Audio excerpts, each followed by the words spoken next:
अस्सलाम वालेकुम।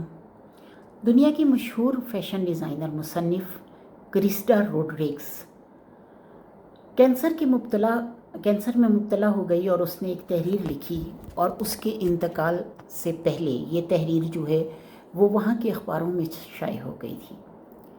वो कहने लगी कि मेरे पास गैराज है, दुनिया की सबसे महंगी तरीन गाड़ियाँ उसमें हैं, और लेकिन मेरी हालत ऐसी है कि मैं उन गाड़ियों में सफ़र नहीं कर सकती, बल्कि एक व्हील चेयर पर सफ़र कर सकती हूँ।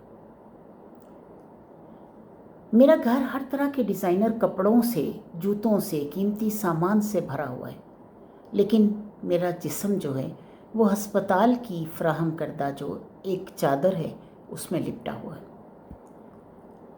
फिर वो कहती है कि मेरे बैंक में इतनी रकम मौजूद है कि मैं चाहूँ तो सब कुछ ख़रीद लूँ, लेकिन मुझे उसका कोई फ़ायदा नहीं।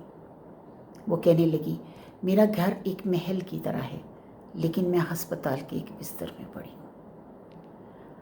वो कहने लगी कि मैं एक 5 स्टार होटल से दूसरे 5 स्टार होटल में जा सकती हूँ, लेकिन अब मैं हस्पताल के बेड से लैब तक का सफ़र कर सकती हूँ। वो कहती है, मैंने सैकड़ों लोगों को ऑटोग्राफ दिए, आज डॉक्टर का नोट मेरे लिए सबसे बड़ा ऑटोग्राफ है।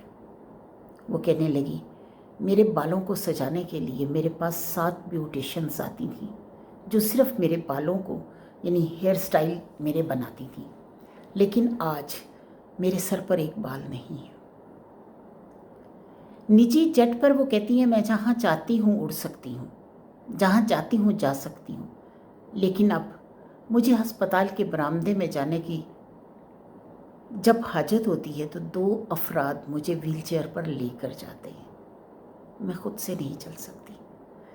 वो कहने लगी कि अगरचा मेरी सारी खानों की मिकदार मौजूद है, लेकिन मेरी खुराक जो है वो 2 गोलियां और रात को नमकीन पानी के चंद कतरे हैं।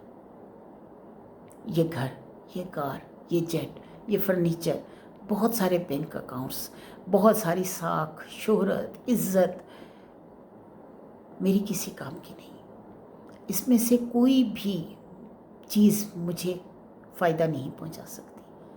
बहुत सारे लोगों को राहत पहुंचाना, उनके चेहरों पर मुस्कुराहट लाना असल ज़िंदगी है, मौत के सिवा कोई हकीकत नहीं। आज क्या हम इस चीज़ को समझ पा रहे हैं? अल्लाह ने हमें सेहत दी, हमें ज़िंदगी दी, इतनी सेहत कि हम खुद से हिलजुल सकते हैं, खुद से आ जा सकते हैं, हम किसी के मोहताज नहीं हैं। लेकिन क्या आज हमने शुक्राना अदा किया अपने रब का? नहीं। तो कोशिश ये कीजिए कि अपने आप को अल्लाह ताला का शुक्रगुज़ार बंदा बनाइए, इसलिए कि जो कुछ अल्लाह ने हमें दिया है वो दुनिया की कोई ताकत दे नहीं सकती। और अल्लाह माफ़ करे कि कभी ये सेहत हमसे जाए और मोहताजी हम तक आए, और अल्लाह उन लोगों को भी उस मोहताजी से बचाए जो किसी के मोहताज हैं। अल्लाह ताला उनको भी अपनी पनाह में रखे। व आखिर दावाना अल्हम्दुलिल्लाहि रब्बिल आलमीन।